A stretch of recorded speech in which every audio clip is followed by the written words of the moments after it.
वैदिक पीरियड के अंत के बाद जो सोसाइटी समाज है उसके अंदर रिलीजियस और पॉलिटिकल पर्सपेक्टिव से बड़ी कंफ्यूजन उथल पुथल शुरू होने लगी।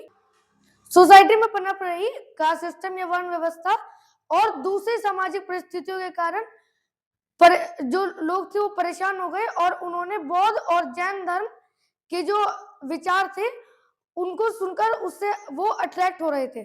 साथ ही में जो शक्तिशाली बन चुके जो राजा थे वो अपने जो किंगडम था या एम्पायर था उसको और एक्सपेंड करना चाह रहे थे। इसकी वजह से जो जनपद है वो मिले या मर्ज हुए, जिसकी वजह से जो महाजनपद है उनका फॉर्मेशन हुआ। आज हम महाजनपद को समझेंगे। जो जनपद है वो दो वर्ड से मिलकर बना है, जन और पद, जिसका मतलब होता है कि एंशिएंट इंडिया के अंदर जहां पर लोग रहते थे उस एरिया को जनपद कहते थे और कई सारे जनपद जब मर्ज हुए जुड़े तो उससे फॉर्मेशन हुआ महाजनपद का। जो महाजनपद है उनकी ज्यादातर जानकारी हमें बौद्ध ग्रंथ के अंकुतर निकाय और जैन ग्रंथ के भगवती सूत्र से मिलती है, जिनके अंदर 16 महाजनपदों का वर्णन मिलता है। अब हम इन महाजनपदों को एक एक कर समझेंगे। पहला अंग जिसकी जो राजधानी थी वो थी चंपा या चंपा नगरी, जो कि प्रेजेंट टाइम में भागलपुर मुंगेर जो क्षेत्र है वहां पर स्थित है। दूसरा काशी, जिसकी जो कैपिटल थी वो थी वाराणसी और ये आज के टाइम पर जो वाराणसी एरिया है वहां पर थी। तीसरा मगध, जिसकी राजधानी राजगृह थी, जिसका नाम बाद में बदलकर पाटलिपुत्र रखा गया, जो कि बिहार में पटना से गया के बीच में स्थित थी।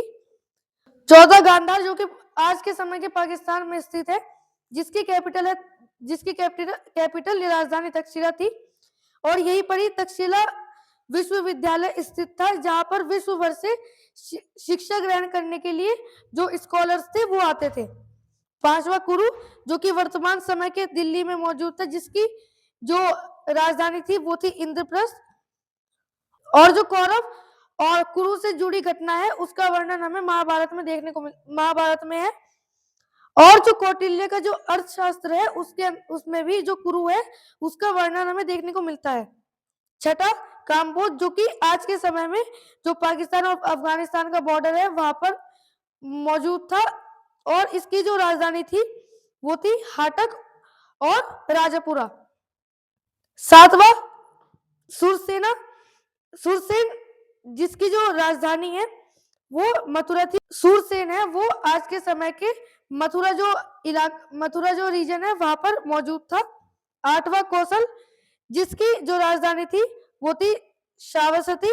नौवां मत्स्य, जिसकी जो राजधानी थी वो थी विराटनगर, जो कि आज के समय में राजस्थान में जयपुर और जो अलवर है उसका जो रीजन है वहां पर मौजूद है। 10वां वत्स, जिसकी जो राजधानी है वो है कौशाम्बी, जो कि आज के समय में जो उत्तर प्रदेश है वहां के प्रयागराज में स्थित था। 11वां छेदी, जिसकी राजधानी थी सूक्तिमती, जो कि आज के समय के जो बुंदेलखंड रीजन है उत्तर प्रदेश और एमपी में वहां पर मौजूद था।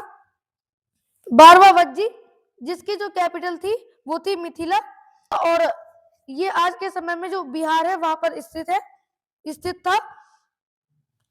13वां पांचाल, जिसकी राजधानी अहिचत्र थी, जो कि वर्तमान समय के जो बरेली का क्षेत्र है वहां पर मौजूद था। 14वां मेल, जो कि जिसकी राजधानी कुशीनगर थी और जो कुशीनगर है यहीं पर जो महावीर थे यानी कि जिन्होंने जैन धर्म की स्थापना करी थी, उन्होंने अपना अंतिम भोजन कुशीनगर में लिया था। और जो यहाँ पर पावा जगह है वहां पर जो गौतम बुद्ध थे जिन्होंने बौद्ध धर्म की स्थापना करी थी, उन्होंने अपना अंतिम भोजन लिया था। 15वां अवंती, जो कि नर्मदा नदी के वजह से दो हिस्सों में विभाजित था। जो उत्तरी अवंती था उसकी राजधानी थी उज्जैन और जो दक्षिण अवंती था उसकी राजधानी थी माहेश्मती। 16वां अस्मका, जिसकी जो राजधानी थी वो थी पोतन या पोटली। और जो अस्मका है वो एक अकेला महाजनपद था जो कि साउथ इंडिया या दक्षिण भारत के अंदर लोकेटेड था। जो हमने अभी महाजनपद जाने, उसमें से पहलवे से लेकर 15वें जो महाजनपद थे, वो उत्तर भारत में या नॉर्थ इंडिया के अंदर स्थित थे। और जो असम का है, वो एक अकेला महाजनपद था जो कि साउथ इंडिया या दक्षिण भारत के अंदर लोकेटेड था। अगली वीडियो के अंदर हम जो बौद्ध धर्म है यानी कि बुद्धिज्म है, उसको समझेंगे। धन्यवाद।